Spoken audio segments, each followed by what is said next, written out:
Il s'agit d'un changement politique capital après 30 ans de gouvernement majoritaire de l'ANC.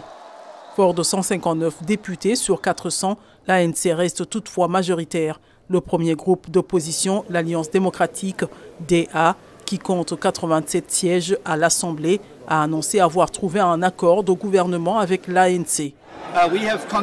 Nous avons conclu juste après le début de la séance aujourd'hui un accord cadre d'intention de former un gouvernement d'unité nationale avec le Congrès national africain. Le chef de l'Alliance démocratique souligne que son parti est prêt à apporter son expertise au nouveau gouvernement. Je pense que nous prendrons en compte notre expérience et notre expertise au niveau du gouvernement local, mais aussi dans la province du Cap-Occidental, et que nous les mettrons au service de la croissance de l'Afrique du Sud au niveau national. L'accord tient compte du fait qu'il y aura des désaccords entre les partis politiques. Le nouveau gouvernement comprendra également deux petits partis, le Parti de la Liberté Inkatha, un parti conservateur, et l'Alliance patriotique, une formation de droite.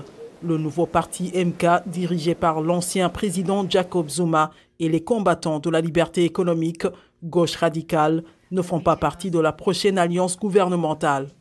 Nous ne participerons pas, comme je l'ai indiqué, au gouvernement d'unité nationale, car il s'agit d'un plan B pour la famille Oppenheimer. Nous ne participerons pas avec la DA et le Freedom Front dans le même cabinet. Julius Malema explique le refus de son parti de faire partie de cette alliance. Nous avons dit très clairement au président que nous n'étions pas contre le gouvernement d'unité nationale. Nous sommes contre l'inclusion de la DA et du Front de Liberté Plus, parce que cela représente l'impérialisme, le racisme et la suprématie blanche, le retour en arrière.